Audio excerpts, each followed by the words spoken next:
அஸ்லாம் வலைக்கம். 25 பொருள் சேர்த்து தயாரிச்சதுதாங்க நம்மளோட நலுங்கு மாவு. பாசிப்பயிறு ஸ்கின்னை சாஃப்டாகவும் ஷைனிங்காகவும் வச்சுக்கோங்க. உளுந்தம்பருப்பு வந்து பாத்தீங்கன்னா சுருக்கம் இல்லாம நம்மளோட ஸ்கின்னை டைட்டா வச்சுக்கும். கஸ்தூரி மஞ்சள் முகப்பரு வடுவெல்லாம் நீக்கி சுருக்கம் இல்லாம பாத்துக்கும். ஆவாரம் பூ பாத்தீங்கன்னா கரும்புள்ளி தழும்பெல்லாம் நீக்கிட்டு ஸ்கின் வந்து க்ளோவா இருக்கும். மகிழம்பூ நம்மளோட ஸ்கின்ல அலர்ஜி இருந்தா நீக்கிட்டு வாசனைக்காகவும் நம்ம சேர்க்கிறோம். வெந்தயம் ஸ்கின்ல உள்ள டெட் செல்ஸ் எல்லாம் நீக்கிட்டு ஸ்கின்னை வந்து ரொம்ப சாஃப்டா வச்சுக்கோங்க. இது வந்து கோரக்கிழங்கு சருமத்துல உள்ள நச்சுத்தன்மை எல்லாம் நீக்கிட்டு ஸ்கின்னை வந்து பளபளப்பா வச்சுக்கோங்க. கார்போக அரிசி ஸ்கின்க்கு எந்த ப்ராப்ளமும் வராம பாதுகாத்துக்குங்க. வேப்பலை முகப்பரு அரிப்பை நீக்கி முகத்தை வந்து பொலிவா வச்சுக்கோங்க. செம்பருத்தி ஸ்கின்னை வந்து ஈரப்பதமா வச்சுக்கும்.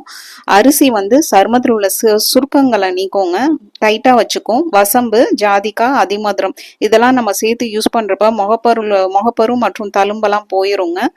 கல்ல வந்து பாத்தீங்கன்னா இதுல உள்ள மெக்னீசியம் வயசான தோற்றத்தை வந்து தடுக்குங்க. ஆரஞ்சு தோல் ஸ்கின் டர்னை வந்து ரிமூவ் பண்ணி ஸ்கின்னை வந்து இளமையா வச்சுக்கோங்க. பார்லி அரிசி சருமத்தை வந்து இளமையா வச்சுக்கோங்க. மஞ்சஸ்தா வந்து சருமத்துக்கு நிறத்தை அதிகரிக்குங்க. சந்தனம் உடம்பு சூட்டை குறைச்சி குளிர்ச்சியாவும் இளமையாவும் வச்சுக்கோங்க. பாதாம் இதில் உள்ள விட்டமின் இ சரும நிறத்தை வந்து அதிகரிக்கும், மென்மையா இருக்குங்க. ரோஜா பூ ஸ்கின்ல உள்ள கொலாஜனை அதிகரிச்சு வறட்சி இல்லாம ஈரப்பதமா வச்சுக்கோங்க. மைசூர் பருப்பு ஸ்கின்னை வந்து டைட் பண்ணி இளமையா வச்சுக்கோ. பூலாங்கிழங்கு நம்ம ஸ்கின்ல ப்ராப்ளம் இருந்தாலும் ஸ்கின் ப்ராப்ளத்தை போக்கிட்டு நம்மளோட ஸ்கின்ல உள்ள கொலாஜனை வந்து இன்க்ரீஸ் பண்ணுங்க. வெட்டி வேர் நம்ம வந்து வாசனைக்காக மட்டும் சேர்க்கலங்க. இதுல வந்து இயற்கையிலே குளிர்ச்சி தன்மை இருக்கிறதுனால நம்ம ஸ்கின்னை வந்து ஈரப்பதமா பொலிவா வச்சுக்கோங்க. கசகசாக்கு பதிலாக நம்ம இப்போ ஆலிவதை சேர்க்கிறோங்க. இதுல உள்ள ஒமேகா 3 நம்ம ஸ்கின்னை வந்து டைட்டா வச்சுக்கோம்.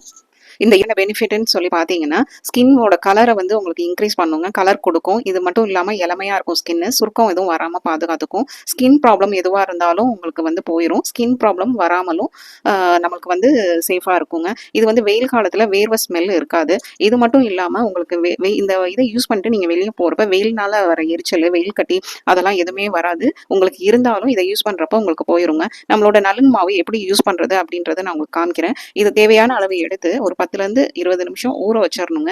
தண்ணியில இல்லாட்டி பால்ல ஊற வச்சிருங்க. பெரியவங்களா இருந்தா ஃபேஸ் பேக்கா கூட வாரத்துக்கு 2 தடவை யூஸ் பண்ணலாம். இது மட்டும் இல்லாம நீங்க சின்ன குழந்தையில இருந்து பெரியவங்க வரைக்கும் தாராளமா யூஸ் பண்ணலாம். இது ஃபர்ஸ்ட் நீங்க சோப்பு யூஸ் பண்றீங்கன்னா ஃபர்ஸ்ட் சோப்பு யூஸ் பண்ணிட்டு வாஷ் பண்ணிட்டு அதுக்கப்புறம் இந்த பேஸ்ட்டை அப்ளை பண்ணிட்டு இது மாதிரி பீக்கங்க நார் வச்சு தேய்ச்சிட்டு நீங்க வாஷ் பண்ணிட்டீங்கன்னா உங்களுக்கு வந்து ஸ்கின் வந்து க்ளோவா இருக்கும். தொடர்ந்து ஒரு 10 நாள் இந்த நலுங்கு மாவு யூஸ் பண்றப்பே உங்க ஸ்கின் டோன் வந்து நல்லாவே சேஞ்சஸ் தெரியுங்க. ஸ்கின்னும் சாஃப்டா இருக்கும். நம்மளோட கஸ்டமரோட ரிவ்யூ வந்து பாத்தீங்கன்னா நம்ம ஹைலைட்லயும் கொடுத்துருக்கோம், ஆல்ரெடி நம்ம போஸ்டும் பண்ணியிருக்கோம். இல்ல உங்களுக்கு நல்லாவே சேஞ்சஸ் தெரியும். எங்களோட இந்த ஸ்பெஷலான நலுங்கு மாவு உங்களுக்கு வேணும் அப்படின்னா லிங்க்னு கமெண்ட் பண்ணுங்க, நான் உங்களுக்கு டிஎம் பண்றேன். அஸ்ஸலாமு அலைக்கும். தேங்க்யூ.